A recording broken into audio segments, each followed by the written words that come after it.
Hello, this is OverlordBou, back with another ship review video, and today we'll be looking at the new upcoming Tier 10 Premium Royal Navy CV, the HMS Malta. Now, the HMS Malta will be first available for 34,950 doubloons until October 28th, after which she'll be available for 268k coal and the armory. As a side note, Malta will be the most expensive coal ship released, surpassing Emmeline, which by 4,000 coal. Now, I would say definitely wait to just get the Malta for when she goes back for coal after October 28th. So definitely just do that. It's definitely it's just better to wait to get it for, you don't really need to get it for doubloons. Just get it for coal if you're interested in this ship. But as usual, I'll be showcasing the ship, and at the end, I'll go over my thoughts on the ship. Now, the captain build and the ship upgrades will be shown on the top right. So you guys can pause the video any time, look over the build if you like. So, going on from there.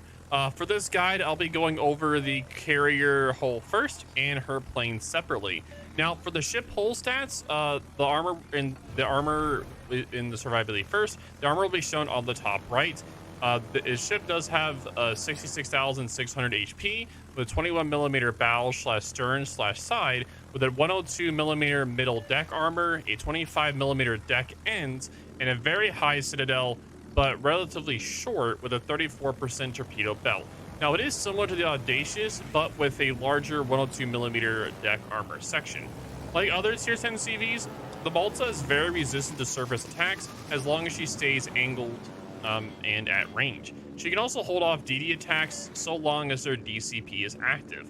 Once the DCP expires, however, or if she shows broadside, she will go down very quickly. Now, moving on to her secondaries. The secondary army, you have 8 twin 113mm / 45 guns with 4 on the port and 4 on the starboard side. They do 1600 HE damage with 7% fire chance and a 5-second reload with a 5-kilometer range. Very ineffective secondary battery. If you're ever put into a situation where you have to use your secondaries, something has gone terribly wrong. Now, next up is their anti-air defense. The anti-air defense, you get 5 outer with 1 inner flak explosions. The anti-air goes to 5.8 kilometers, with the far being 144 DPM and the mid being 312 DPM. Now, although Malta's anti-air is poor for a tier 10, her cap fighters will still shoot down the majority of enemy CV attacks anyways, so I wouldn't worry about her lack of anti-air. They are only good for face tanking artillery shells, pretty much. Now, for the maneuverability, you have the max speed of 33.6 knots and 1,220 meter turning radius, with a 16.9 second rudder shift time. So God help you if the autopilot drives your CV broadside to the enemy, because God help you for how long that turning radius is. Well, holy.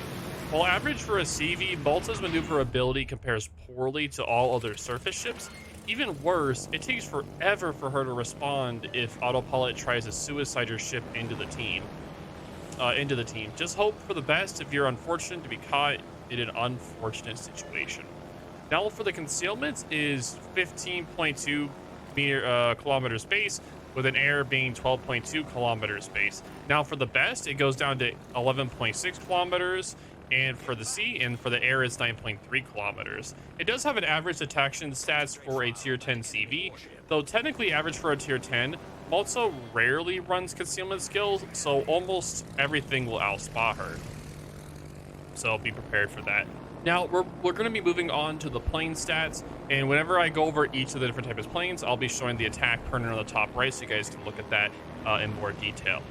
Now, for the attack aircraft, it has an attack runs per flight is 3, 4 per attack, and number of planes per squad is 12, with the hangar reserves being 18, a aircraft restoration time of 64 seconds. It has HE rocket damage of 2,350, so each plane fires 10 rockets per attack, so the max is 40 rockets per run. Now, the aircraft HP is 2,190, and you do get 12 for the full squad.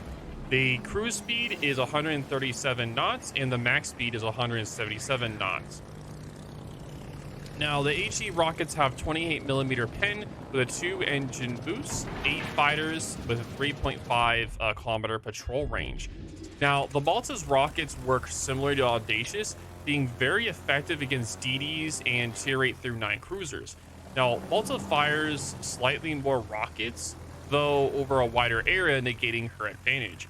Avoid using against BBs in tier 10 plus cruisers, as their armor will shatter most of your rockets, unfortunately. Now for the Torpedo Bombers, you get an attack run per flight is 3 with 4 planes per attack, and number of planes per squad is 12 with a hangar reserves of 18, with an aircraft restoration time of 64 seconds. Now the torpedoes do 5,933 damage, up to 4 per run, and the torpedo speed is 35 knots with a torp range of 2.4 kilometers and a min-arm distance of 0.5 kilometers, with a flood chance of 51%. Now the aircraft HP is 2250, and there are 12 planes per squad, and the cruise speed is 136 knots and a max speed of 171 knots. And it does have a wide W spread pattern with 2 engine boosts, 3 plane repair parties, and 3 fighter charges. Now that the Malta's torpedo bombers have a high potential alpha is severely let down by her widespread torpedo pattern, unfortunately. The diverging W pattern means you'll land 3 torps on most battleships and usually 2 on broadside cruisers. If they angle to you, it will become all but impossible to land a hit, which is pretty disappointing. Now the AP Carpet Bombers has an attack runs per flight is 3 with 5 planes per attack, and number of planes per squad is 15, with the hangar reserves being 23. The aircraft restoration time is 51 seconds instead of the 64 seconds. Imagine that. Now, the AP palm damage is 4,300 with 4 per aircraft and max of 20 per run. Now, the arm threshold for these bombs is 30 millimeters with a flood chance of 50. Well, I do apologize. There is no flood chance. The aircraft HP is 2320 with a 12 times 12 for the full squad, a cruise speed of 134, and the max speed of 169 knots. Ooh, that 69 number. Ooh. They do get 2 engine boosts, 3 fighter charges. Malta's AP carpet bombers are a specialist weapon, highly effective against cruisers and most CVs. Their bombs have enough pen to land Citadel hits. A good run can deal 20k to most cruisers, which is brutal. Now, CVs will also take massive damage due to the sheer number of bombs dropped, though Midway and other Maltas and Harkiryu thick flight decks will shatter these bombs instead. While they still deal good damage to BBs, the bombs lack the penetration needed to Citadel them, sadly. To achieve maximum AP penetration, you gotta fly as slow as possible when dropping the bombs. This makes the bombs drop vertically, improving their pen and giving them the best chance for hitting the Citadel. Now, my overall impressions. It has an average skill floor and a fairly specialized squads, though easy to handle planes, with a below average skill ceiling. For randoms, I'd say it's about average to above average, and ranked I'd say it's above average.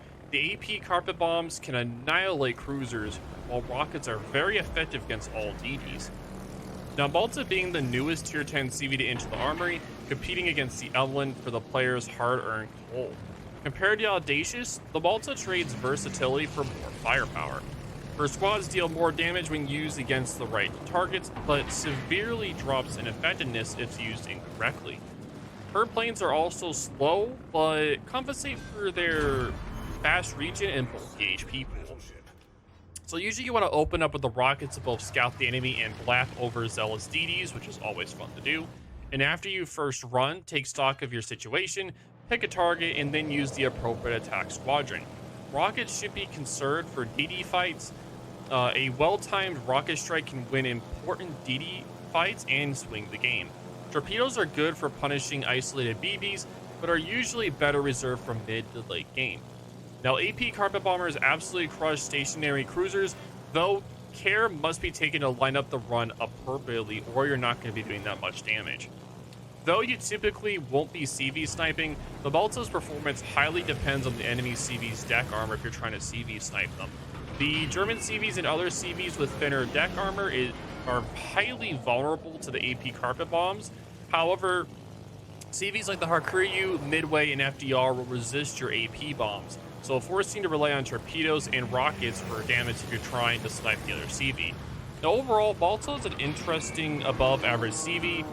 She may not be the top-tier CV, but she'll provide an interesting gimmick of farming salty light cruiser tiers. So I would recommend getting her, even if you've already bought the Emlyn. If you enjoy playing CVs, then you'll definitely enjoy playing the Malta. Their playstyles are different, and they have about the same game impact, so you can't go wrong with either the Emlyn or the Malta.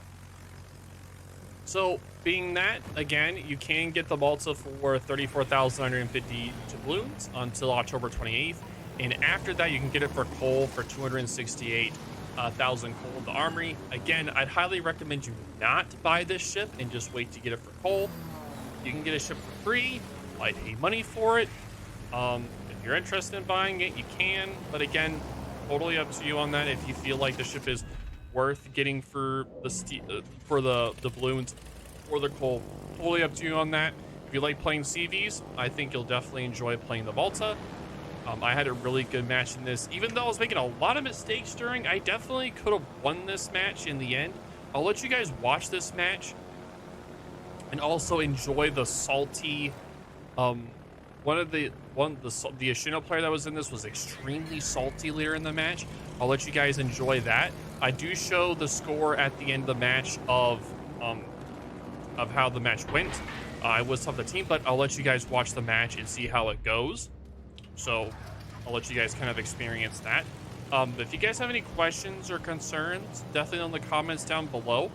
But I'll let you guys kind of just watch this match so you guys can get a feel for the Malta. I really don't have any more comments to say. I did enjoy playing the Malta. It didn't really feel like a hard ship to play. It felt kind of like the Emlyn with its own unique play style compared to the other CVs. So it felt pretty nice, but again, but if you guys have any questions or concerns, definitely write them in the comments down below. But yep, I'll let you guys watch the rest of the replay, and I will talk to you all later.